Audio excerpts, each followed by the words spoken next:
Hello student, I am Sonam. Welcome back to my YouTube channel Apna Vidyalaya. आज के इस video में हम आप सभी को बताएंगे क्लास 10th हिंदी का बिल्कुल वायरल और असली पेपर।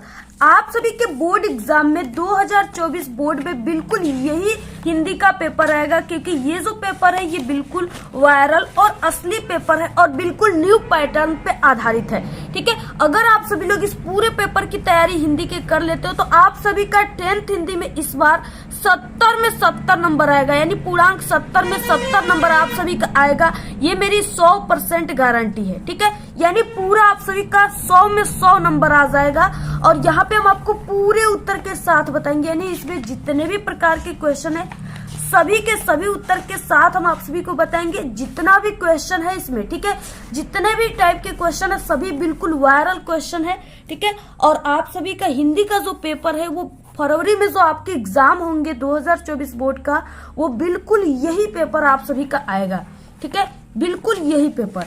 तो आप सभी लोग इस वीडियो को बिना स्किप के पूरा लास्ट तक देखिएगा। हम आपको पूरा लिखित का लिखित उत्तर बताएंगे, कैसे आपको बोर्ड में हिंदी के पेपर में आपको लिखना है, जिससे आपको पूरे के पूरे जो 70 नंबर है पूरा मिले आपको। ठीक है, और ये जो यहाँ पे संकेतांक है हिंदी का पेपर का 801 AC, ये बिल्कुल वायरल संकेतांक है और इसी संकेतांक का पेपर आपको 2024 बोर्ड फरवरी में मिलेगी। ठीक है, तो यहाँ सबसे पहले आपको अनुक्रमांक अपना लिखना है। जो भी आपका अनुक्रमांक है 10 अंकों का, यहाँ पे आपको अपना नाम लिखना है। इसके बाद ठीक है, ये हिंदी 2024 बोर्ड का वायरल पेपर, इसमें आपको 3 घंटे 15 मिनट का समय मिलेगा और पूर्णांक 70 का रहेगा। और यहाँ पे देखिए, यहाँ पे निर्देश दिए हुए, सबसे पहले हम आपको निर्देश बता देते। 15 मिनट आपको इस पूरे प्रश्न पत्र को पढ़ना है। बाकी इसमें 2 खंड है। ठीक है, खंड अ खंड ब है और खंड अ में ऑब्जेक्टिव क्वेश्चन है। इस तरह से 20 ऑब्जेक्टिव क्वेश्चन है यहाँ पे। और उसके बाद यहाँ पे ठीक है, और उसका आंसर आपको OMR शीट पे देना है इस बार एग्जाम में। ये जो OMR शीट है, ठीक है, हिंदी का 801 का है, इसी पर आप सभी को देना है। तो यहाँ पे देखिए, और इसके बाद क्या है, आपको बॉल पॉइंट पेन का मतलब कि आपको डार्ट पेन का यूज करना है OMR को भरने के लिए। और बाकी यहाँ पे ठीक है 20 ऑब्जेक्टिव क्वेश्चन, पर क्वेश्चन 1 नंबर का है। और आप सभी को ठीक है इस तरीके से यहाँ पे ये निर्देश दिए हुए। सबसे पहले देखिए, यहाँ पे खंड अ है जिसमें ऑब्जेक्टिव क्वेश्चन है जो कि 20 नंबर का है। सबसे पहला क्वेश्चन क्या है, यहाँ पे पहला क्वेश्चन है कि सही विकल्प का चयन करें। ठीक है, तो यहाँ पे देखिए 4 ऑप्शन है, उसमें से कौन सा ऑप्शन राइट है इसका आपको चयन करना है। जयशंकर प्रसाद एक आलोचक है। ठीक है, ये गलत है क्योंकि जयशंकर प्रसाद आलोचक नहीं है। इसके बाद जो महादेवी की प्रसिद्ध रचना है वो गोदान है, ये भी गलत है क्योंकि गोदान जो है मुंशी प्रेमचंद्र का उपन्यास है, न कि महादेवी वर्मा का है। नेक्स्ट है गुनाहों का देवता धर्मवीर भारती का उपन्यास है, ये भी गलत है। गुनाहों का देवता इनका उपन्यास नहीं है। ठीक है, नेक्स्ट है यहाँ पे क्या भूलूं क्या याद करूं आत्मकथा विधा की रचना, ये बिल्कुल करेक्ट आंसर है। ठीक है, जो क्या भूलूं क्या याद करूं है ये हरिवंश राय बच्चन जी का है और ये आत्मकथा है। ठीक है, जो अमिताभ बच्चन के पिताजी हैं। तो इस तरीके से ऑप्शन यहाँ पे पहले का ग वाला राइट है। तो अब देखिए OMR पे आपको कैसे भरना है। तो यहाँ पे क्या है, सबसे पहले आपको OMR पे यहाँ पे ये जो संकेतांक AC है इसको आपको इसमें भर देना है।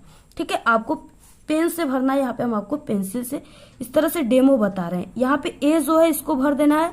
इसमें जहां पर भी C आपको मिल रहा है, ठीक है, उस ऑप्शन को आप सभी को भर देना है। तो इसमें C जो है वो कहाँ पे है, यहाँ पे है, तो इसको आपको ऐसे भर देना है। ठीक है, इसके बाद यहाँ पे आप सभी को क्या करना है, जो भी आप सभी का नाम है यहाँ पे आप लोग अपना नाम लिख दीजिएगा। और इसके बाद क्या है, इसमें क्या था, पहले का कौन सा ऑप्शन राइट था, पहले का D वाला ऑप्शन राइट था। तो यहाँ पे पहले का D का मतलब आपको यहाँ पे ठीक है, घ का मतलब D, तो यहाँ पे आपको ये वाले को भर देना है। और गोले को अच्छे तरीके से भरना है बिल्कुल, और आपको काले और नीले डार्ट पेन से भरना है। ठीक है, यहाँ पे हम आपको सिर्फ डेमो बता रहे हैं। बाकी यहाँ पे देखिए ये गलत तरीका है गोले भरने का, ये सही तरीका है। तो ये सही तरीका वाले से आप लोग भरिएगा, यानी पूर्ण तरह से गोले को भरना है, इस तरह से नहीं भरना है, नहीं तो एक भी आपको नंबर नहीं मिलेंगे। तो इस तरह से आपको भरना है। नेक्स्ट है यहाँ पे दूसरा, रस मीमांसा कृति के लेखक है, बहुत ही वेरी इंपॉर्टेंट क्वेश्चन है ये। ठीक है, तो रस मीमांसा जो कृति के लेखक हैं वो रामचंद्र शुक्ल हैं, जिनका पूरा नाम आचार्य रामचंद्र शुक्ल है। ठीक है, और ये जो रस मीमांसा है ये आचार्य रामचंद्र शुक्ल का आलोचना विधा की रचना है। ठीक है, अगर आपके पेपर में आ गया रस मीमांसा किस विधा की रचना है, तो आपको ये भी तैयार रखना है कि हाँ ये आलोचना विधा की रचना है। ठीक है, इस तरह से भी क्वेश्चन आते हैं। ऑप्शन यहाँ पे क राइट है। ये आप सभी को OMR पे भर देना है, ठीक है, दूसरे का क। और इसके बाद देखिए नेक्स्ट क्वेश्चन क्या है, हिमालय की पुकार किस विधा की रचना है? जीवनी है, नाटक है, आलोचना है, उपन्यास है। तो यहाँ देखिए हिमालय की पुकार जो है वो जयप्रकाश भारती का नाटक है। ऑप्शन यहाँ पे ख राइट है। नेक्स्ट है चौथा, हिंदी साहित्य में शुक्ल युग की समय सीमा है। शुक्ल युग का जो समय सीमा है वो क्या है? 1900 से 1920 है, या 1919 से 1938 है, 1925 से 1937 है, या 1919 से 1940 है, ठीक है। तो ये 1919 से 1938 ऑप्शन ख राइट है। नेक्स्ट है बिहारी की रचना है, कौन सी रचना? सिद्धराज है, रस कलश है, बिहारी सत्संग है, बावरा अहरी है, ठीक है। तो यहाँ पे बिहारी की रचना बिहारी सत्संग है। ऑप्शन यहाँ पे ग राइट है। जितने क्वेश्चन है सभी बिल्कुल वायरल है। इस पेपर को हिंदी का तैयार कर लिए तो आपका समझिए आपको हिंदी में कुछ भी नहीं तैयार करना है, सिर्फ इस पेपर को तैयार कर लीजिए। 100% गारंटी आपका पूरा का पूरा नंबर आएगा, क्योंकि ये बिल्कुल रियल पेपर है, ठीक है। और रियल पेपर सिर्फ आपको हमारे चैनल पे मिलेंगे, बाकी किसी चैनल पे आपको रियल पेपर नहीं दिखाए जाएंगे।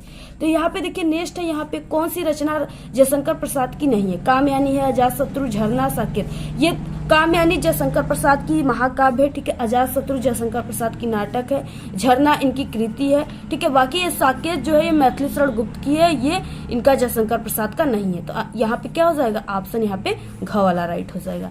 नेक्स्ट है यहाँ पे सातवां, विचार विधि किसका निबंध संग्रह? आपको सभी OMR पे भर देना है, ठीक है। विचार विधि किसका निबंध संग्रह है? तो देखिए यहाँ पे ये विधा पूछ रखा है, ठीक है, यानी ये विचार विधि जो है निबंध संग्रह है किसकी है? तो यहाँ पे आचार्य रामचंद्र शुक्ल की। ऑप्शन यहाँ पे घ राइट है।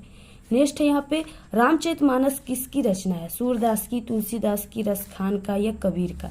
तो जो ये रामचरितमानस है ये गोस्वामी तुलसीदास का, यानी तुलसीदास की रचना है। नेक्स्ट नौवां, मुंशी प्रेमचंद के द्वारा संपादित पत्रिकाएं हैं, कौन सा है? मर्यादा और हंस, छाया और प्रभा, सुधा और हंस, सरस्वती, ठीक है। तो यहाँ पे क्या है? मर्यादा और हंस पत्रिका के रचनाकार संपादक कौन है? मुंशी प्रेमचंद है। नेक्स्ट है झूठा सच किस विधा की रचना है? तो देखिए जो झूठा सच है वो विधा पूछ रखा है, यहाँ पे क्या है? विधा पूछा है, यानी नाटक है, कहानी, उपन्यास है, आत्मकथा है। हम आप सभी को बता दें, आप लोग कोई भी रचना याद कीजिए, बहुविकल्पी क्वेश्चन याद कीजिए, तो आप लोग, ठीक है, रचना को याद कीजिए, उसके रचनाकार कौन है और वो किस विधा के रचना है, इसको भी तैयार कीजिए।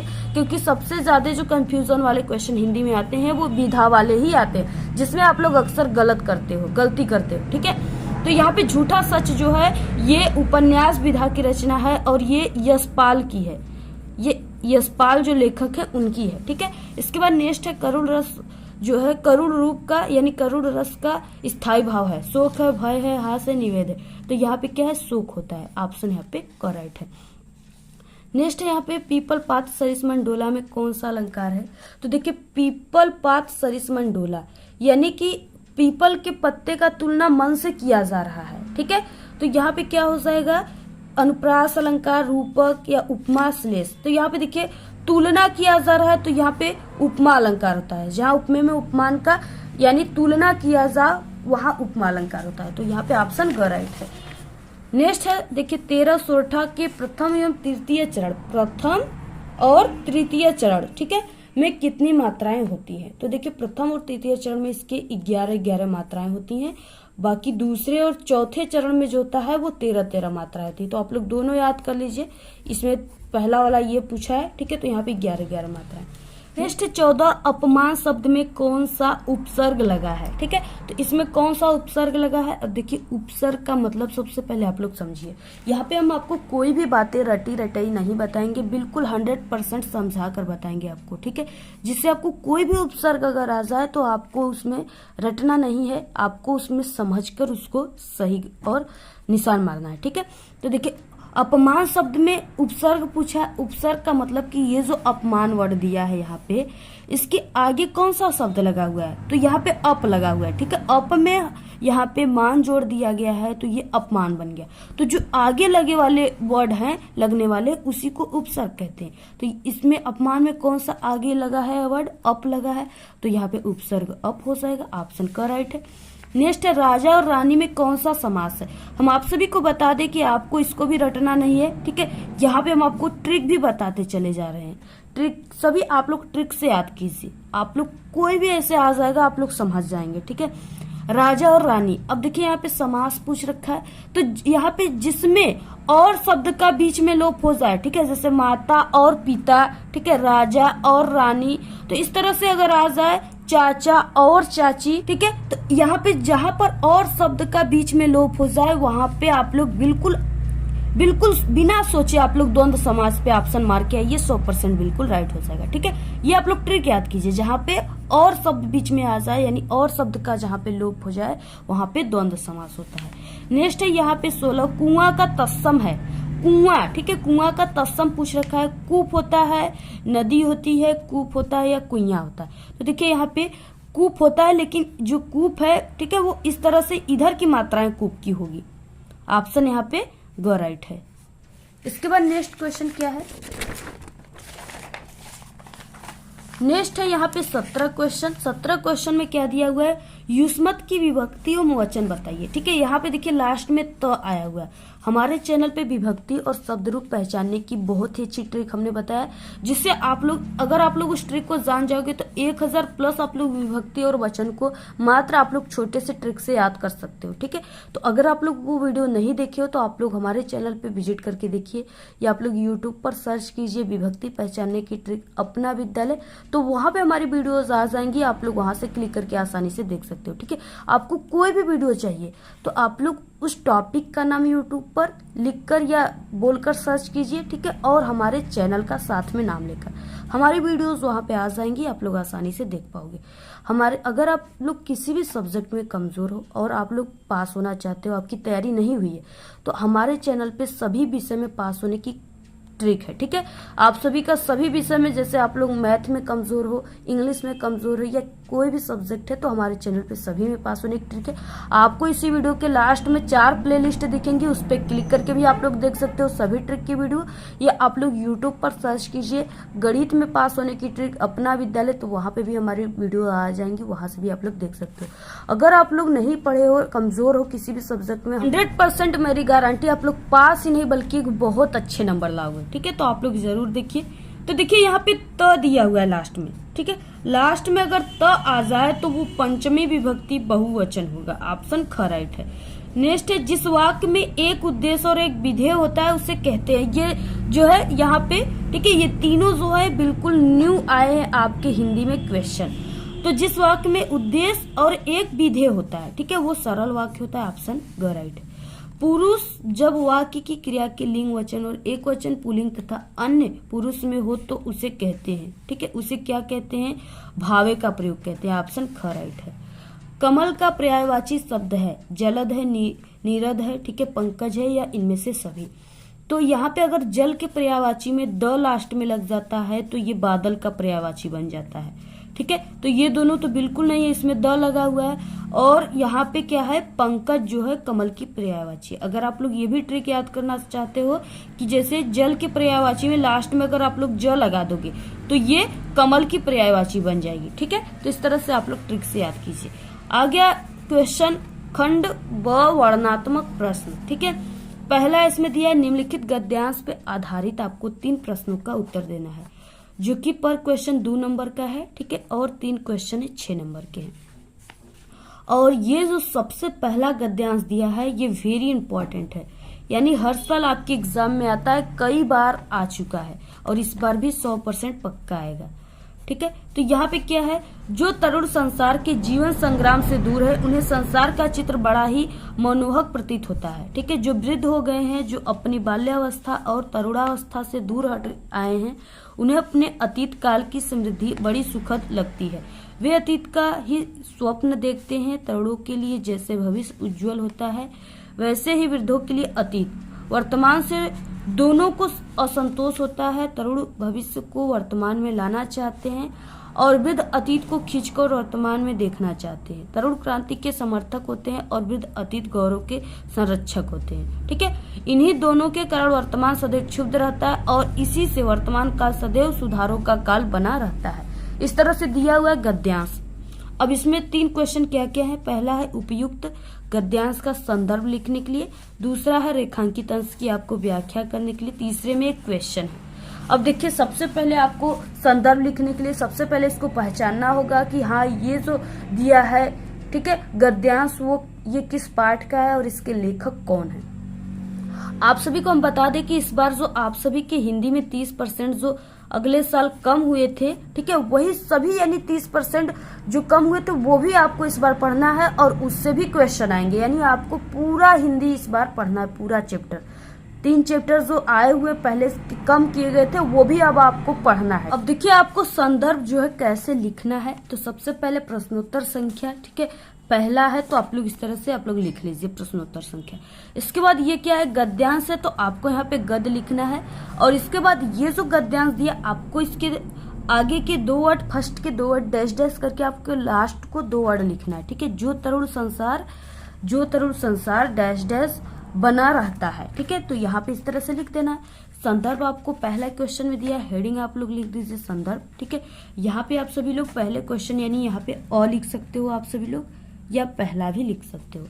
तो यहाँ पे देखिए अब आपको कैसे लिखना है संदर्भ। लिखने का सही तरीका क्या होता है, टॉपर कैसे लिखते हैं। तो देखिए ये जो तरुण संसार दिया है ये क्या है कि ये पद्मलाल पुन्नालाल बख्शी के द्वारा लिखा गया है और ये क्या लिखूं पाठ से लिया गया है, ठीक है। तो यहाँ पे क्या हो जाएगा, प्रस्तुत गद्यांश हमारी पाठ्य पुस्तक जैसे हमने लिखा हुआ है ब्लैक पेन से कामा के अंदर, वैसे ही आप लोग लिखोगे तभी आपको नंबर मिलेंगे, ठीक है। और सबसे पहला लिखने वाला हिंदी के पेपर में यही क्वेश्चन आपका रहेगा। तो इसको अगर आप लोग सही से लिख दिए, अच्छे से लिख दिए, तो टीचर इसी क्वेश्चन के आंसर को देखकर इम्प्रेस हो जाएंगे, खुश हो जाएंगे और आपको हिंदी में पूरे के पूरे नंबर देते चले जाएंगे, ठीक है। तो हमारी पाठ्य पुस्तक हिंदी के गद्य खंड में संकलित क्या लिखूं नामक पाठ से लिया गया है। इसके लेखक जो है वो पद्मलाल पुन्नालाल बख्शी हैं। इस तरह से आपको लिखना है। इसके बाद नेक्स्ट क्वेश्चन में है रेखांकित अंश की व्याख्या कीजिए। तो यहाँ पे इसका मतलब क्या है कि आपको सिर्फ यहाँ से लेकर के जिसके नीचे इस तरह से ब्लैक वाली अंडरलाइन है ना, सिर्फ आपको वही वर्डों को वही लाइन का व्याख्या करना है। वे अतीत से लेकर के आप सभी को क्षुब्ध रहता है यहाँ तक व्याख्या करना है, ठीक है। जो चीजें लिखा है सिर्फ आपको वही चीजों को लिखना है हेडिंग डालकर, और आपको सिर्फ आपको अपने शब्दों में थोड़ा सा बनाकर लिखना है। रेखांकित अंश की व्याख्या आपको इस तरह से हेडिंग डालना है और यहाँ पे जो क्वेश्चन है वो ब है, तो आपको इस तरह से ब लिख देना है ब्लैक पेन से, ठीक है। तो रेखांकित अंश की व्याख्या आपको शुरुआत कैसे करना है, तो इस तरह से इन पंक्तियों में लेखक कहते हैं, ठीक है। लेखक के जगह आप लोग पद्मलाल पुन्नालाल बख्शी कहते हैं, ऐसे भी लिख सकते हो। इन पंक्तियों में लेखक कहते हैं कि ऐसे व्यक्ति जो युवा अवस्था को पार करके, ठीक है, वृद्ध हो गए हैं, उन्हें अतीत यानी बचपन की स्मृतियां यानी यादें, ठीक है, अत्यंत ही सुखद जान पड़ती है, इसलिए वे अतीत के सपने देखा करते हैं। इसी प्रकार एक और क्या है, युवकों को, जो नौजवान है, जो युवक हैं, ठीक है, युवकों को जहां उनका भविष्य उज्जवल प्रतीत होता है, तो दूसरी ओर वृद्धों को उनका अतीत उन्हें वर्तमान में घसीट कर लाना चाहता है। युवकों की अभिलाषा रहती है कि भविष्य की कल्पनाएं वर्तमान में यथार्थ का स्वरूप ग्रहण कर ले, ठीक है। तो इस तरह से आपको पूरा ऐसे ही आप सभी को लिखना है संदर्भ और रेखांकित अंश की व्याख्या को, ठीक है। अगर आप लोग इस तरह से लिखते हो तो आपको पूरे के पूरे यहाँ पे नंबर मिलेंगे, ठीक है। इसके बाद इसमें एक क्वेश्चन है, तरुण और वृद्ध दोनों क्या चाहते हैं, ठीक है। तो यहाँ पे इसका आंसर अब आपको कैसे लिखना है कि इस तरह से आपको लिखना है, तरुण और वृद्ध दोनों वर्तमान से क्षुब्ध रहते हैं, ठीक है, यहाँ पे लिखा हुआ है, ठीक है। दोनों क्या होते हैं, वर्तमान से क्षुब्ध रहते हैं। इसी को यानी यहाँ पे जो चीजें लिखी हैं उसी को आपको थोड़े से नए वर्ड जोड़कर बनाना है। तरुण और वृद्ध दोनों वर्तमान से क्षुब्ध रहते हैं, क्योंकि तरुण जो है वो परंपराओं के विरुद्ध क्रांति के समर्थन होते हैं, ठीक है, इस तरह से समर्थन होते हैं, और जो वृद्ध होते हैं वो अतीत के महान परंपराओं और जीवन मूल्यों के समर्थक एवं संरक्षक होते हैं, ठीक है। यहाँ पे दिया हुआ है ना, समर्थक, तरुण क्रांति के समर्थक। आप लोग तरुण से लेकर के यहाँ तक आप लोग पूरा 2 लाइन इसमें लिख दीजिएगा, ठीक है। यानी कि जहाँ पे इसके मिले, यानी जो वर्ड आपको मिले, जैसे तरुण हो गया, ठीक है, वृद्ध हो गए, आपको इसको पूरा अच्छे तरीके से पढ़ोगे आप लोग, तो आप लोग और इस क्वेश्चन को पढ़ोगे तो इसका आंसर आपको यहाँ पे, ठीक है, जहाँ पे रहेगा आपको मिल जाएगा। तो इस तरह से आपको पूरा लिखना है। इसी तरीके से अगर आप लोग ऐसे लिखते हो तो आपको पूरे के पूरे 6 नंबर मिलेंगे। पर क्वेश्चन पे 2 नंबर एग्जामिनर देंगे, 1 भी नंबर आपका नहीं कटेगा। इसके बाद देखिए नेक्स्ट इसमें अथवा है, यानी 2 दिया रहेगा, आपको किसी एक का ही आंसर लिखना है। इसमें दिया, हे भगवान तब के लिए विपद के लिए इतना आयोजन परम पिता की इच्छा के विरुद्ध इतना साहस, ठीक है। पिताजी क्या भीख न मिलेगी, क्या कोई हिंदू भूपृष्ठ पर न बचा रह जाएगा जो ब्राह्मण को 2 मुट्ठी अन्न दे सके, यह असंभव है। फेर दीजिए पिताजी, मैं कांप रही हूँ, इसकी चमक आंखों को अंधा बना रही है, ठीक है। इस तरह से दिया हुआ है। इसमें भी संदर्भ पूछा है सबसे पहले, तो देखिए इसका संदर्भ जो है यानी ये जो है हे भगवान से लेकर के बना रही है, तो ये जो है ये ममता पाठ से है, ठीक है। और इसके लेखक जो है वो जयशंकर प्रसाद जी हैं, इस तरह से जयशंकर प्रसाद जी हैं और ये ममता पाठ से, ठीक है। और बाकी रेखांकित अंश की व्याख्या में आपको यहाँ से लेकर के यहाँ तक का व्याख्या करना है, उसके बाद यहाँ से लेकर के यहाँ तक का आपको व्याख्या करना है। इसका आंसर हम पहले से बता चुके हैं, ठीक है। और भी आप सभी लोग को हमने 3 इससे पहले वायरल पेपर बताए हिंदी का, आप लोग उन वायरल पेपर में जाकर देख लीजिएगा, या इम्पोर्टेंट हम आप सभी को गद्यांश बताएं उसमें आप सभी लोग जाकर देख लीजिएगा, ठीक है। हिंदी के इम्पोर्टेंट क्वेश्चन वाले वीडियो में प्लेलिस्ट आप लोग को हिंदी का हम दे देंगे कमेंट बॉक्स में या डिस्क्रिप्शन बॉक्स में इस वीडियो के, वहां से आप लोग देख सकते हो। इसके बाद देखिए नेक्स्ट है दूसरा, निम्नलिखित पद्यांशों पे आधारित 3 प्रश्नों का आपको उत्तर देना, ये 6 नंबर का है, ठीक है। दिया अविगत गति कछु कहत न आवे, जे गूंगे मीठे फल को रस अंतर्गत ही भावे, परम स्वाद सबकी सुनिरंतर अमित तोष उपजावे, ठीक है। मन बानी को अगम अगोचर सो जाने जो पावे, रूप रेख गुंजात जुगति ताते सुर सगुन पद गावे, इस तरह से दिया हुआ है। इसमें भी सबसे पहले संदर्भ पूछा है, इसके बाद रेखांकित अंश की व्याख्या, इसके बाद एक क्वेश्चन है। तो आपको इसका आंसर अब कैसे लिखना है, अब देखिए प्रश्नोत्तर संख्या जो भी है, ठीक है, दूसरा आप लोग लिख दीजिए। पद है तो आप लोग पद्यांश है तो पद लिखिए। इसमें भी आपको आगे के 2 वर्ड अभिगत गति डैश डैश पद गावे, इस तरह से लिख दीजिए। संदर्भ सबसे पहले क्वेश्चन में और क्वेश्चन में इसमें भी आपको इस तरह से लिखना है। अब देखिए किस पाठ से, तो आपको इसमें पाठ कैसे लिखना है। प्रस्तुत पद्यांश हमारी पाठ है पुस्तक हिंदी, ठीक है। काव्य खंड या पद खंड में संकलित पद शीर्षक के सुरसागर नामक पाठ से लिया गया है। इसके रचयिता जो है वो सूरदास जी हैं। बाकी इसमें रेखांकित अंश की व्याख्या का मतलब यहाँ से लेकर के आपको यहाँ तक सिर्फ व्याख्या करना है। तो देखिए इसमें रेखांकित अंश की व्याख्या हेडिंग डालना है, क्या हो जाएगा व्याख्या, जैसे हमने लिखा है उसी तरह से आपको लिखना है, ठीक है। निराकार ब्रह्म की सत्ता अज्ञात है, शब्दों से उसका वर्णन नहीं किया जा सकता, ठीक है। जिस प्रकार गूंगा व्यक्ति मीठे फल के रस को भीतर ही भीतर प्राप्त करता है, उसे फल का रस तो मिलता है और उसे परम संतोष भी मिलता है, किंतु वाणी से व्यक्त नहीं कर सकता, ठीक है।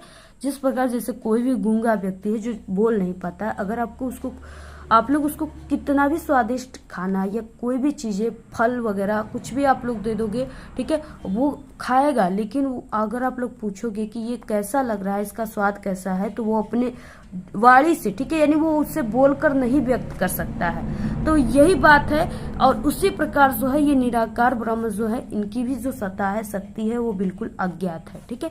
इसको यानी कि इसको ज्ञात नहीं किया जा सकता है वाणी से, तो यही शब्द यहाँ पे बोला गया है। बाकी इसमें एक क्वेश्चन है, अगम अगोचर से क्या तात्पर्य है स्पष्ट कि इसका स वाले का आंसर क्या हो जाएगा। अगम अगोचर से तात्पर्य है कि निराकार ब्रह्म को वाणी से व्यक्त करना कठिन है, ठीक है, क्योंकि वह ब्रह्म जो है वो इंद्रियों की पहुंच से बाहर है। जो इंद्रियों की पहुंच के अंदर होता है उसी का जो है उसी को व्यक्त किया जा सकता है, ठीक है, उसी की विशेषता बताए जा सकते हैं। लेकिन ये जो निराकार ब्रह्म जो है इनको वाणी से व्यक्त करना कठिन है। तो इस तरह से आप सभी को लिखना है पूरा। उसके बाद देखिए नेक्स्ट है अथवा है, आप लोग इसको कीजिए या ये अथवा वाले क्वेश्चन को कीजिए, ठीक है। दिया हुआ अतुलनीय जिनके प्रताप का साक्षी है प्रत्यक्ष दिवाकर, घूम घूम कर देख चुका है जिनकी निर्बल कीर्ति निशाकर, ठीक है, देख चुके हैं जिनका वह ये नभ के अनंत तरागढ़, अगणित बार सुन चुका है नभ जिनका विजय घोष रण गर्जन, ठीक है, इस तरह से दिया हुआ है। अब देखिए ये जो है ये राम नरेश त्रिपाठी के द्वारा लिखा गया है, ठीक है, राम नरेश त्रिपाठी, और ये जो है ये स्वदेश प्रेम से लिया गया है। स्वदेश प्रेम जो है ये पाठ का नाम है, ठीक है। तो इस तरह से आप लोग संदर्भ में इन्हीं को लिखिएगा, यानी लेखक में राम नरेश त्रिपाठी और पाठ में स्वदेश प्रेम। और बाकी इसका भी आंसर हम बता चुके हैं, ठीक है, आप लोग देख लीजिएगा हिंदी के प्लेलिस्ट में। और रेखांकित अंश की व्याख्या में आपको यहाँ से लेकर के यहाँ तक व्याख्या करना है, और यहाँ पे एक क्वेश्चन दिया हुआ है, ठीक है। पूरा आंसर हम बताए हुए, आप लोग देख लीजिएगा। नेक्स्ट क्वेश्चन में क्या है, नेक्स्ट है यहाँ पे 23 क्वेश्चन, या आप लोग इसको तीसरा भी लिख सकते हो। दिए गए संस्कृत गद्यांश में से किसी एक का आपको संदर्भ सहित क्या करना है, हिंदी अनुवाद करना है। ठीक है, 5 नंबर का, 2 नंबर संदर्भ पे, 3 नंबर अनुवाद पे मिलेंगे। यहाँ पे दिया हुआ है जिसमें से आपको किसी एक का ही करना है। इस तरह से आपको प्रश्नोत्तर संख्या लिखना है। ठीक है, और संस्कृत गद्यांश है तो आपको संस्कृत गद्यांश लिखना है। नागरिक बहुल कालम डैश डैश दत्तानी। ठीक है, इस तरह से आपको लिखना है। संदर्भ में क्या हो जाएगा, प्रस्तुत अवतरण संस्कृत खंड में संग्रहित। ठीक है, प्रबुद्धो ग्रामीण नामक पाठ से लिया गया है। इसमें नागरिक की हार का वर्णन किया गया है। इसमें आपको लेखक नहीं लिखना है, लेखक नहीं है। अब देखिए इसका हिंदी अनुवाद आपको हेडिंग डालना है, और इसमें कैसे लिखना है, नागरिक बहुल कालम यावत, ठीक है, अचिंतयत, ठीक है, परम पहलिकाया उत्तर दातुम समर्थ न अभवत। ठीक है, यहाँ पे क्या हो जाएगा, नागरिक ने बहुत समय तक सोचा परंतु वह पहली का उत्तर देने में समर्थ न हुआ, यानी वो उत्तर नहीं दिया। ठीक है, नहीं दिया, इसलिए अतः का मतलब इसलिए ग्रामीणम अवदत। ठीक है, इसलिए उस ग्रामीण से कहा, यानी वो जो ग्रामीण है उससे वो कहा, क्या नागरिक क्या कहा, अहम अस्या पहलिकाया उत्तरम न जानमी, यानी कि वो क्या कहा, नागरिक जो है, जो ब्रिटिश थे, अंग्रेज थे, वो जो ग्रामीण थे उससे क्या कहा, मैं इस पहेली का उत्तर नहीं जानता। ठीक है, नहीं जानता। इदम श्रुत्वा ग्रामीण अकथयत यदि भवान उत्तरम न जानती। ठीक है, इदम श्रुत्वा यानी यह सुनने के बाद, यह सुनकर ग्रामीण ने कहा कि यदि आप उत्तर नहीं जानते हो, ठीक है, तो नहीं जानते हो तो क्या होगा, तरहीर ददातु 10 रुपये काड़ी। ठीक है, यानी कि तब आप दीजिए 10 रुपए। इसलिए मुरझाए हुए मुख वाले नागरिक ने शर्त के 10 रुपए दे दिए। ठीक है, इस तरह से शर्त्यानुसारम 10 रुपये दत्तानी। ठीक है, यानी इस तरह से जो मुरझाए हुए मुख वाले नागरिक थे वो क्या किए, शर्त के अनुसार ग्रामीणों को 10 रुपए दे दिए। इस तरह से आपको पूरा लिखना है। इसके बाद अथवा में दिया हुआ ऐसा नगरी भारतीय संस्कृति संस्कृत भाषाच्य केंद्र स्थलम अस्ति। ठीक है, इस तरह से यहाँ से लेकर कारिता तक दिया हुआ है। अब देखिए इसका आंसर क्या हो जाएगा, तो इसका आंसर इस तरह से हो जाएगा। ठीक है, जो भी यहाँ पे नंबर रहेगा आप लोग लिख सकते हो। 23 का ख क, ठीक है, कोई भी है, आपको इस तरह से ईसा नगरी कारिता ऐसे लिख देना है। इसके बाद ये वाराणसी पाठ से लिया गया है, इसका जो अनुवाद हो जाएगा हिंदी वो इस तरह से हो जाएगा। ठीक, आपको हिंदी अनुवाद हेडिंग डालकर ऐसे लिख देना है। ठीक है, आप लोग इसका स्क्रीनशॉट ले लीजिए। इसको हमने कई बार बताया है, ठीक है, इसलिए हम आपको बता नहीं रहे, इसको समझा नहीं रहे हैं। आप लोग स्क्रीनशॉट लेकर इसको तैयार कर लीजिए। ठीक है, क्योंकि हम काफी मेहनत से ये पेपर आप सभी को पूरा उत्तर के साथ बता रहे हैं और काफी थक भी चुके। आप लोग इस वीडियो को ज्यादा से ज्यादा शेयर कीजिएगा अपने सभी दोस्तों में, व्हाट्सएप ग्रुप पे, ठीक है, और टेलीग्राम ग्रुप पे जरूर शेयर कीजिएगा। अगर आप लोग शेयर करोगे, ठीक है, तो हम आप सभी को और भी 2024 बोर्ड के सभी सब्जेक्ट का वायरल पेपर लाएंगे जो कि आपको 100% आपके एग्जाम के लिए काफी ज्यादा हेल्पफुल होगा। तो यहाँ पे देखिए नेक्स्ट है, यहाँ पे 24 क्वेश्चन दिए गए संस्कृत पद्यांश में से किसी एक का आपको संदर्भ सहित क्या करना है, अनुवाद करना है। ठीक है, और यहाँ पे ये 5 नंबर का है, 2 नंबर आपको संदर्भ पे मिलेंगे और बाकी आप सभी को 3 नंबर जो है हिंदी अनुवाद पे मिलेगा। ठीक है, तो यहाँ पे दिया हुआ है 2 दिए, किसी एक पर ही आप सभी को लिखना है। दिया प्राप्त स्वर्ग जित्वा वा मोक्षस्य महिम आसी निर्ममयो भूत्वा बुद्धस्व विगत ज्वर। ठीक है, इस तरह से दिया हुआ है। अब देखिए इसका कैसे आपको लिखना है, जो भी नंबर है आप लोग लिख दीजिएगा। यहाँ पे प्रश्नोत्तर संख्या 24 हतोवा। ठीक है, इस तरह से हेडिंग डाल देना है, विगत ज्वर। और संदर्भ में प्रस्तुत श्लोक हमारी पाठ्य पुस्तक श्लोक है ये। ठीक है, और यहाँ पे पद भी आप लोग लिख सकते हो, संस्कृत पद। प्रस्तुत श्लोक हमारी पाठ्य पुस्तक संस्कृत खंड में संकलित वीर वीर पूज्यते नामक पाठ से उद्धृत है। ठीक है, हिंदी अनुवाद क्या हो जाएगा इसका, यदि युद्धों में मारे गए तो तुम स्वर्ग को प्राप्त करोगे और जीत गए तो पृथ्वी के राज्य को भोगोगे। अतः तुम इच्छा रहित, ममता रहित और दुख रहित होकर युद्ध करो। ठीक है, इस तरह से आप सभी को क्या करना है, पूरा व्याख्या करना है। इसके बाद देखिए अथवा में दिया हुआ है नीरज क्षीर विवेके हंसालस्यम, ठीक है, त्वमेव तनुषे चेत विश्वस्य स्मिन्यधुनान्य, ठीक है, कुलवर्तम पालयिष्यति कः, इस तरह से दिया हुआ है। अब ये देखिए जो है ये अनुक्ति विलास पाठ से लिया गया है, ठीक है, और इसका जो हिंदी अनुवाद हो जाएगा वो क्या हो जाएगा, हंस के पक्ष में, हे हंस यदि तुम ही जल और दूध का विवेचन करने में आलस्य करते हो तो अब संसार में कौन सा दूसरा व्यक्ति है जो अपनी कुल की यानी मर्यादा का पालन करेगा, ठीक है। न्याय पुरुष के पक्ष में क्या है कि हे पुरुष यदि तुम ही सत्य और असत्य का निर्णय करने में आलस्य करते हो तो अब संसार में कौन दूसरा अपनी मर्यादा का पालन करेगा। इस तरह से क्या है इसका व्याख्या, ठीक है, आप लोग नोट कर लीजिए। नेक्स्ट 25 क्वेश्चन में अपने पठित खंड काव्य के आधार पे आप सभी को प्रश्नों का उत्तर देना है जो कि 3 नंबर का है। इसमें क में दिया है ज्योति जवाहर की कथावस्तु संक्षेप में लिखिए, ठीक है, ज्योति जवाहर खंड काव्य के नायक जवाहरलाल नेहरू का चरित्र चित्रण कीजिए। इस तरह से यहाँ पे कई खंड काव्य दिए हुए, ठीक है, मुक्ति दूत, अग्र पूजा, मेवाड़ मुकुट और जय सुभाष काफी दिया हुआ है, कर्मवीर दिया हुआ है, तुमुल दिया हुआ है, मातृभूमि, कर्ण, ठीक है, इस तरह से दिया हुआ है। और ये देखिए जिला वाइज होता है, आप लोग जिस जिले के हो उसी हिसाब से आपको एक खंड काव्य सिर्फ याद करना है, ठीक है। तो आप लोग इसका आपको अगर नहीं पता है तो आप लोग अपने टीचर से संपर्क कर सकते हो कि हमें कौन सा ज्योति जवाहर पढ़ना है, ठीक है, हिंदी वाले टीचर से, या आप लोग के पास क्वेश्चन बैंक है, बुक है तो आप लोग उसमें भी देख सकते हो, ठीक है। और हम पहले से भी बता चुके, एक वीडियो इसी पर बना हुआ है कि किस जिले के स्टूडेंट्स को कौन सा खंड काव्य पढ़ना है, तो ये वीडियो भी आप लोग देख लीजिएगा, अभी हाल ही में बनाया गया है। इसके बाद देखिए नेक्स्ट है 26 क्वेश्चन, दिए गए लेखकों में से किसी एक का जीवन परिचय लिखते हुए उनकी एक प्रमुख रचना का उल्लेख कीजिए। 3 नंबर आपको जीवन परिचय पर, 2 नंबर रचना पे, 5 नंबर का आता है। इसमें पहला है आचार्य रामचंद्र शुक्ल, दूसरा जयशंकर प्रसाद, तीसरा रामधारी सिंह दिनकर। तीनों वेरी वेरी इंपॉर्टेंट है, इससे बाहर एक भी नहीं आएगा अगर आप लोग 3 तैयार कर लिए तब, ठीक है। अब आपको लिखना कैसे है जीवन परिचय, सबसे पहले देखिए प्रश्नोत्तर संख्या 26, ठीक है, आचार्य रामचंद्र शुक्ल आप सभी को सबसे पहला हम आपको बता रहे हैं, ठीक है। तो यहाँ पे इस तरह से आपको लिखना है और इसके बाद जीवन परिचय आपको हेडिंग डालना है, ठीक है। लिखना किस तरह से, यहाँ पे हम आपको 2 तरीका बताएंगे लिखने का, पहला ये है, ठीक है, दूसरा तरीका आपको दूसरे लेखक के जीवन परिचय पर बताएंगे। तो यहाँ पे हिंदी के प्रमुख साहित्यकार आचार्य रामचंद्र शुक्ल का जन्म 1884 ईस्वी बस्ती जिले के अगोना नामक गांव में हुआ था।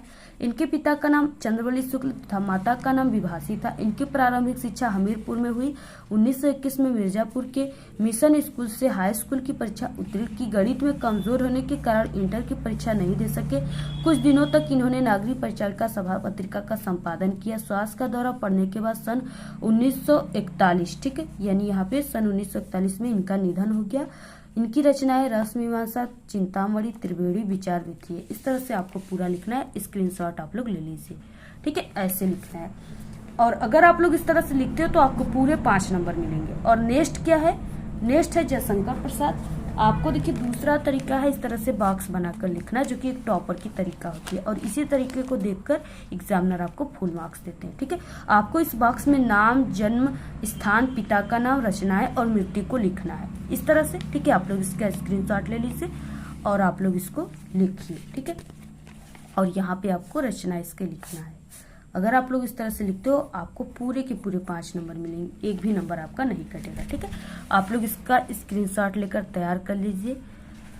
इसके बाद नेक्स्ट है यहाँ पे रामधारी सिंह दिनकर, ठीक है। इनकी रचना, इनकी जीवन परिचय पहले से हमारे चैनल पे आप लोग विजिट करके जीवन परिचय वाले प्लेलिस्ट में देखिए, या आप लोग यूट्यूब पर जैसे हमने बताया आपको ऐसे सर्च करके देख लेना है। इसके बाद नेक्स्ट है ख, दिए गए कवियों में से आपको किसी एक का जीवन परिचय देते हुए उनकी प्रमुख रचना का उल्लेख करना है। 3 नंबर आपको जीवन परिचय पर, 2 नंबर आपको रचना पर मिलेंगे, ठीक है। तो अब आपको लिखना किस तरह से है, तो देखिए आप सभी को किस तरह से लिखना है यहाँ पे, ठीक है। प्रश्नोत्तर संख्या 26 का ख, गोस्वामी तुलसीदास या तुलसीदास। यहाँ पे आपको बॉक्स बना लेना है। इसमें आपको गोस्वामी तुलसीदास नाम में जन्म संवत में अगर जन्म लिख रहे हो तो संवत में आपको मृत्यु भी लिखना है। ये नहीं कि संवत में आप लोग जन्म लिखे और मृत्यु ईस्वी में लिख दिए, ठीक है, ऐसा करोगे तो ये गलत हो जाएगा।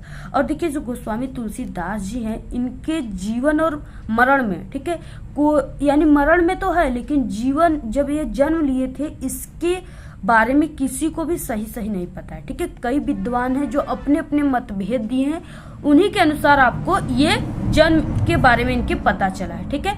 बाकी आपको कहीं जो है आप सभी के बुक में, ठीक है, और सभी जगह 1554 ईस्वी ही आपको देखने को मिलेगा, ठीक है। और यही जो विद्वान है ये लास्ट में इसी जन्म को सही माने हैं, इसलिए आपको कहीं कहीं पर इनके जन्म कुछ और दिखेंगे, लेकिन सबसे सही ये वाला है। जन्म संवत 1554 ईस्वी में, स्थान राजापुर बांदा, पिता का नाम आत्माराम दुबे, रचना रामचरितमानस, मृत्यु संवत 1680 ईस्वी में, ठीक है।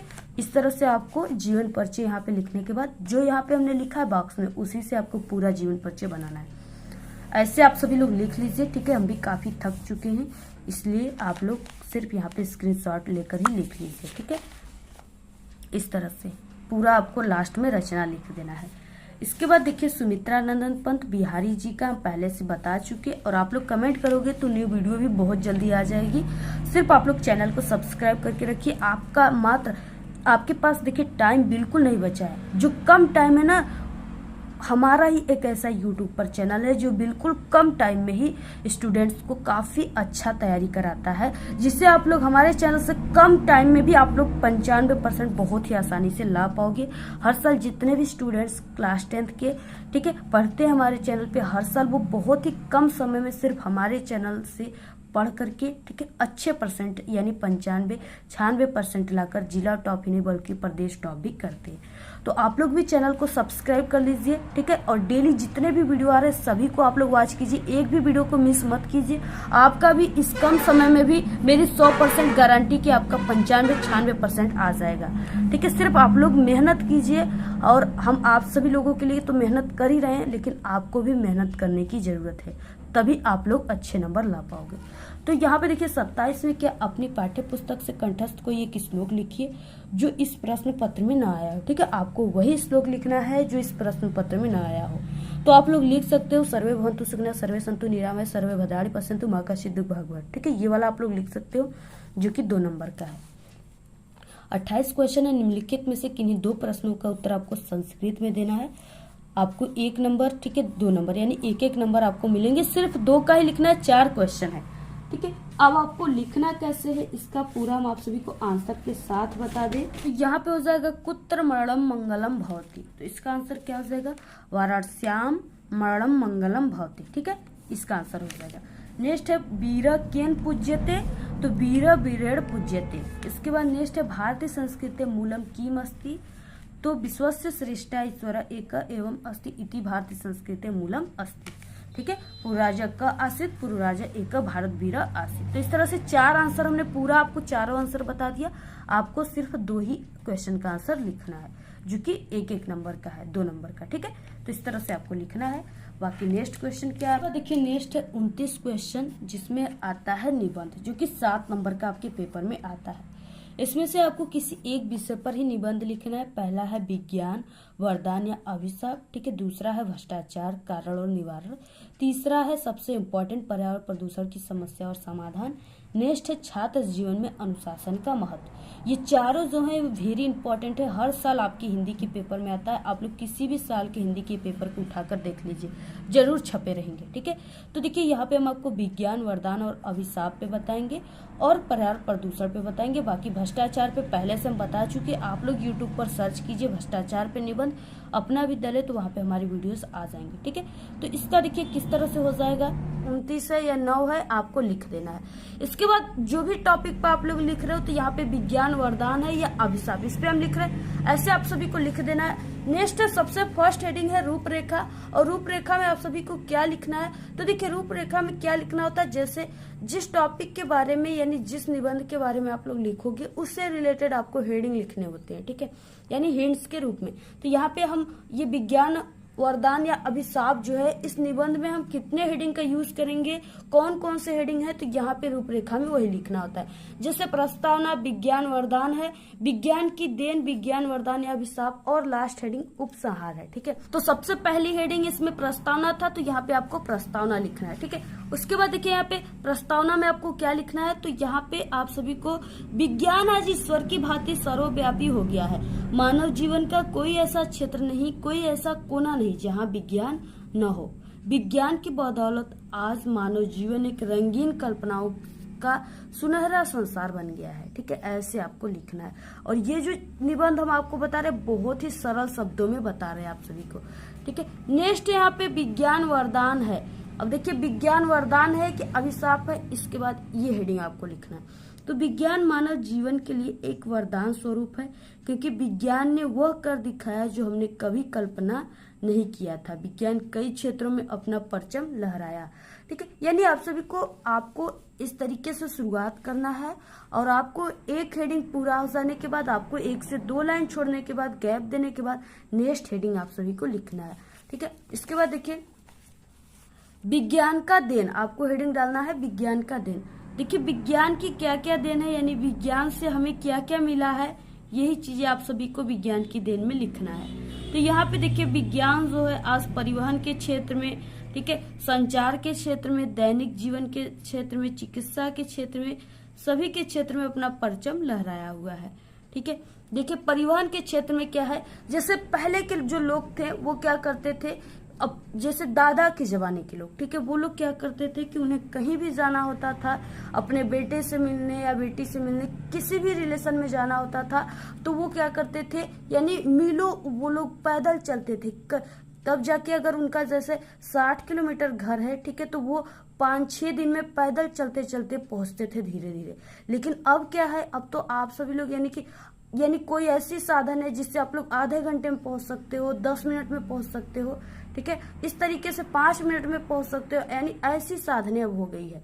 ठीक है, तो इस तरीके से परिवहन के क्षेत्र, और ये किसके कारण हुआ है, विज्ञान के कारण ही हुआ है। तो यहाँ पे परिवहन के क्षेत्रों में पहले लंबी यात्राएं स्वप्न सी लगती थी, ठीक है, किंतु आज रेलों, मोटरों और वायुयानों व आज के दैनिक जो वैज्ञानिक साधनों के द्वारा मनुष्य ने चंद्रमा पर भी अपने कदमों के निशान बना दिए हैं। ठीक है, नेक्स्ट है यहाँ पे संचार के क्षेत्र में। ठीक है, संचार का मतलब कि जैसे टेलीफोन हो गया, ठीक है, और जैसे टीवी हो गया, मोबाइल हो गया, जिसके माध्यम से हम सभी लोग मात्र सेकेंडों में ही किसी भी फ्रेंड को या किसी को भी मैसेज भेज सकते हैं। ठीक है, और फोन से बात कर सकते हैं, तो वो संचार के माध्यम से ही हो रहा है।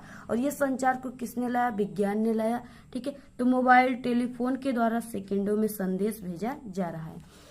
और यहाँ पे दैनिक जीवन में, यानी दैनिक जीवन में जो विज्ञान है उसका क्या वरदान है, तो यहाँ पे हमारे दैनिक जीवन का प्रत्येक कार्य, यहाँ पे क्या है, कार्य है। ठीक है, तो हमारे दैनिक जीवन का प्रत्येक कार्य जो है वो विज्ञान पर आधारित है। जो विद्युत हमारे जीवन का महत्वपूर्ण हिस्सा बन गई है, यानी इसमें से विद्युत जो है वो हमारे जीवन की प्रमुख हिस्सा बन गई, महत्वपूर्ण हिस्सा बन गई है। नेक्स्ट चिकित्सा के क्षेत्र में, यानी डॉक्टरी जो होता है, हॉस्पिटल वगैरह, ये सब दवाइयाँ, मेडिसिन, ये सब के क्षेत्र में क्या है, विज्ञान का दिन। तो आज विज्ञान के ही कारण जो है चिकित्सा में अनेकों दवाओं, यंत्रों आदि से उन रोगों को ठीक कर दिया जाता है जो कभी, ठीक है, कभी ठीक नहीं हो सकते थे। ऐसे रोगों को भी ठीक कर दिया जा रहा है सिर्फ विज्ञान के कारण। इसके बाद देखिए नेक्स्ट हेडिंग है विज्ञान वरदान है या अभिशाप है। ठीक है, तो यहाँ पे देखिए ये सिद्ध होगा कि क्या है विज्ञान। विज्ञान वरदान अभिशाप दोनों है, किंतु सारे विनाश के लिए उत्तरदायी नहीं ठहराया जा सकता विज्ञान को। विज्ञान तो एक शक्ति है जिसका उपयोग अच्छे और बुरे दोनों तरह के कार्यों के लिए किया जाता है।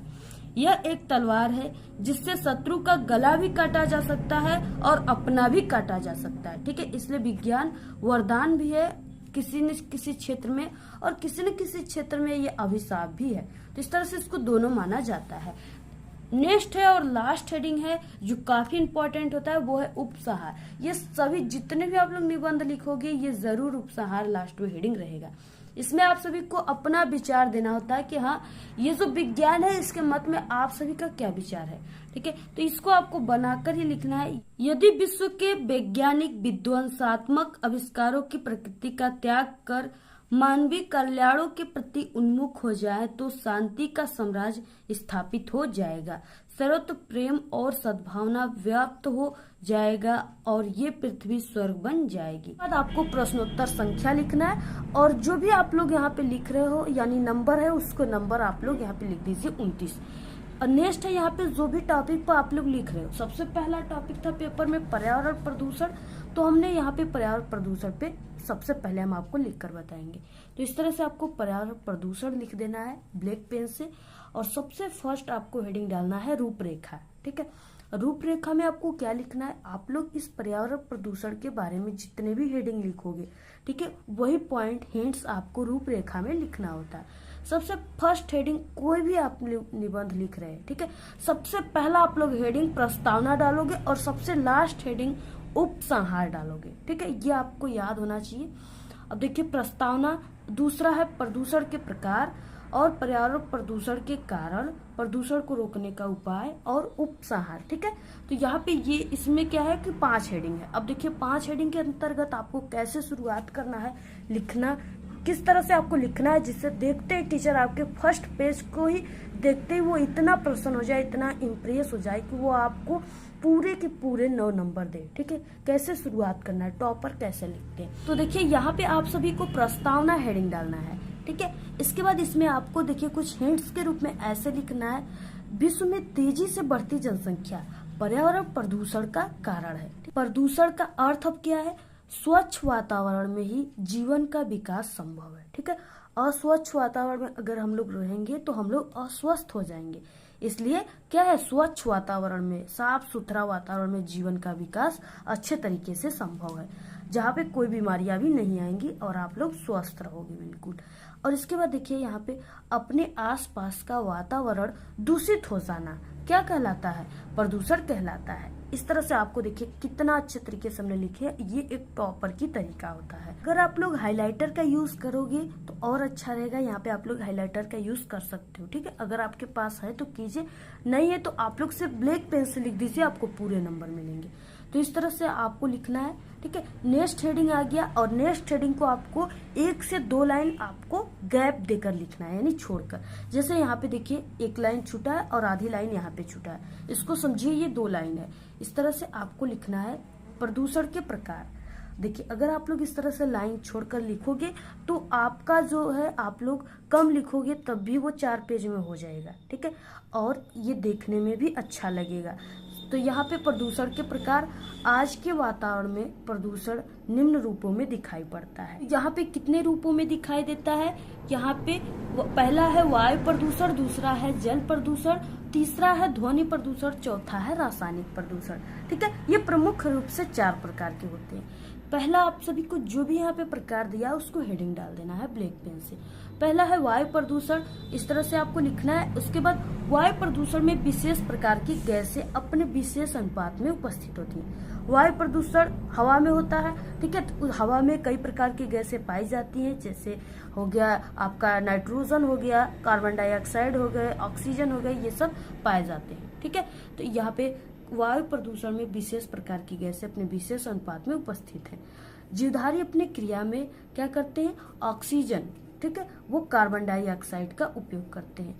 मानव अपनी आवश्यकता के कारण वायु को प्रदूषित कर रहा है। जैसे देखिए यहाँ पे क्या है कि जीवधारी अपने क्रिया में ऑक्सीजन, वो कार्बन डाइऑक्साइड, ठीक है, जैसा कि हमें क्या है कि पेड़ पौधों से हमें ऑक्सीजन मिलता है और हमारे द्वारा जीवधारियों के द्वारा क्या होता है, पेड़ पौधों को मिलता है क्या, कार्बन डाइऑक्साइड, CO2 गैस। ठीक है, तो यहाँ पे देखिए अगर आप लोग वायु को प्रदूषित करोगे तो इस तरह से हमको ऑक्सीजन और कार्बन डाई जो है वो स्वच्छ रूप से नहीं मिल पाएगा। ठीक है, फिर उसके बाद 2 लाइन गैप करना है। नेक्स्ट हेडिंग आपको डालना है जल प्रदूषण। जल का हमारे जीवन में सबसे महत्वपूर्ण योगदान है। ठीक है, जितने भी देखिए यहाँ पे हम आपको बता रहे हैं हेडिंग में, सभी आप सभी लोग इसको व्यवहारिक रूप से सुनते हो और ये आप सभी लोग जानते हो। और अगर आप लोग ऐसे लिखोगे, बिल्कुल अपने से अपने विचारों में लिखोगे, तो उसे देखकर जितने भी टीचर होते हैं वो सभी खुश होते हैं। ठीक है, यहाँ तक हम भी खुश होते हैं। तो यहाँ पे आपको वही तरीका से लिखना है। जल का हमारे जीवन में सबसे महत्वपूर्ण योगदान है। जैसा कि होता है कि जल ही जीवन है। ठीक है, आप लोग के गांव में, घरों में पानी के टैंकर कभी आप लोग देखे होंगे आता है, तो उस पे लिखा होता है कि जल ही जीवन है। तो इस तरह से आपको कुछ कहावतें वगैरह भी लिख देना है। जल में कुछ तत्व जैसे खनिज लवण, कार्बनिक, अकार्बनिक गैसें आदि का अधिक मात्रा हो जाने के कारण ही क्या हो जाता है, जल प्रदूषित हो जाता है। ठीक है, जैसे क्या है कि जो भी फैक्ट्रियां हैं उनसे निकलने वाले जो पानी होते हैं, व्यर्थ पानी, ठीक है, वो सब क्या होते हैं, जाकर नदी नालों में मिल जाते हैं, जिससे जल में कार्बनिक और अकार्बनिक पदार्थें मिल जाती हैं, इसलिए वो जल प्रदूषण हो जाता है। देखिए ध्वनि प्रदूषण, ध्वनि प्रदूषण जो है ये बिल्कुल आधुनिक है, मॉडर्न पॉल्यूशन है। ठीक है, क्योंकि इसको क्या है, वैज्ञानिक प्रगति ने इसको पैदा किया है। और ध्वनि प्रदूषण से क्या होता है, अधिक ध्वनि प्रदूषण से मनुष्य में बहरापन हो जाता है, सुनाई कम देता है। ठीक है, क्योंकि मनुष्य जो होता है वो 80 डेसिबल तक ही सिर्फ ध्वनि को कंट्रोल कर सकता है। इससे अधिक होने से वो क्या हो जाएगा, बहरा हो जाएगा। इसमें क्या है, ध्वनि प्रदूषण आज की एक नई समस्या है, इसे वैज्ञानिक प्रगति ने पैदा किया। जैसे अब देखिए ध्वनि प्रदूषण कैसे कैसे फैलता है। तो मोटर कार पाप की हॉर्न देती है ना, उससे ध्वनि प्रदूषण फैल रहा है। ट्रेन देती है हॉर्न, कारखानों देती है, ठीक है, मशीनें देते हैं, लाउड स्पीकर के द्वारा बोला जाता है कुछ भी, उससे आपका ध्वनि प्रदूषण बढ़ जाता है। तो यही सब कारण जो है ये ध्वनि प्रदूषण को बढ़ा रहा है, इसी कारण से ध्वनि प्रदूषण बढ़ता है। नेक्स्ट है रासायनिक प्रदूषण। अब देखिए रासायनिक प्रदूषण जो है ये क्या है, तो ये कृषि से संबंधित है। ठीक है, मिट्टियों से संबंधित है। आज के आधुनिक खेती से रासायनिक प्रदूषण तेजी से बढ़ रहा है। अत्यधिक जनसंख्या वृद्धि के कारण उपज में वृद्धि के लिए दवाइयों और कीटनाशकों का उपयोग हो रहा है। देखिए ये जो रासायनिक प्रदूषण है ये सिर्फ जनसंख्या अधिक बढ़ने से बढ़ रहा है। ठीक है, क्या है, जैसे देखिए जनसंख्या जितना अधिक बढ़ेगा, उन सभी जनता को खाने के लिए अधिक से अधिक जो किसान है वो क्या करेंगे, खेती करेंगे, अच्छे पैदावार करेंगे, अच्छे से फसलों को अपने उगाएंगे। ठीक है, ज्यादा से ज्यादा खेती करेंगे।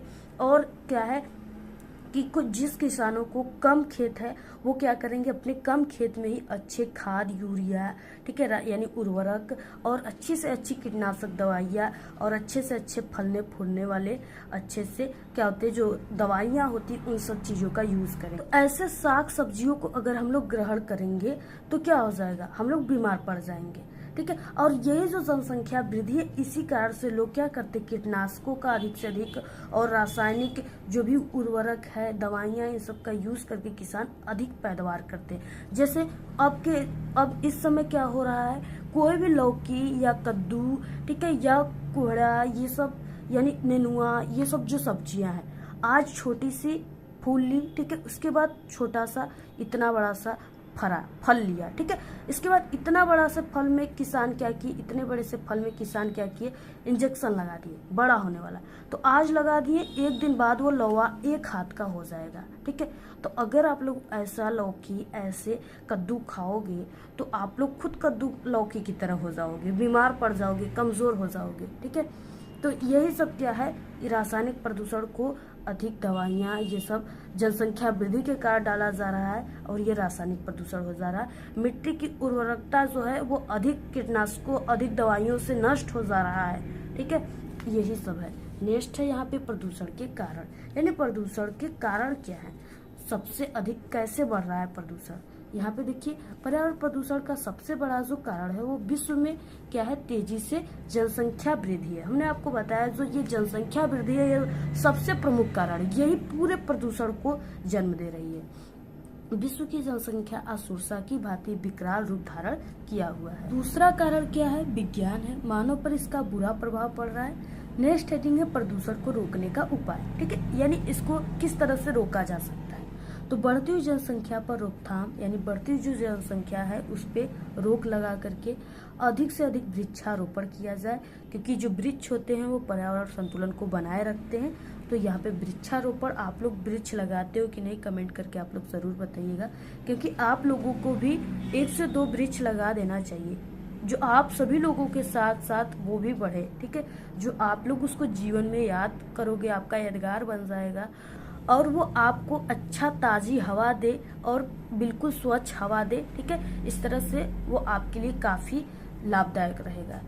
नेक्स्ट है यहाँ पे जल में कचरे व मृत शव को न बहाया जाए तथा धुआं से बचने के लिए कल कारखानों को वहां बनाया जाए जहां जनसंख्या कम हो। ठीक है, नेक्स्ट है यहाँ पे उपसंहार। और उपसंहार में क्या होता है, ये आपको इसमें अपने विचारों को लिखना होता है कि पर्यावरण प्रदूषण को रोकने के लिए आपका क्या विचार है, यही आपको लिखना होता है। अपने मन लिखने होते हैं, अपने विचार।